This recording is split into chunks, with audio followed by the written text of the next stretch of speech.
সাগৰখন শুকুৱাব কোনেনো পাৰিব নদীখন শুকুৱাওঁতা সঁচা প্ৰেম লুকুৱাব কোনেনো পাৰিব মন বান্ধি ৰখাটো যে টান সাগৰখন শুকুৱাব কোনেনো পাৰিব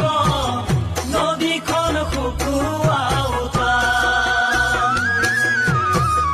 সঁচা প্ৰেম লুকুৱাব কোনেনো পাৰিব মন বান্ধি ৰখাটো যে টান মনত পৰে সৰুতে শুনা সেই কথাটি মিছা কথা নকবা ঠেং হ'ব ছুটি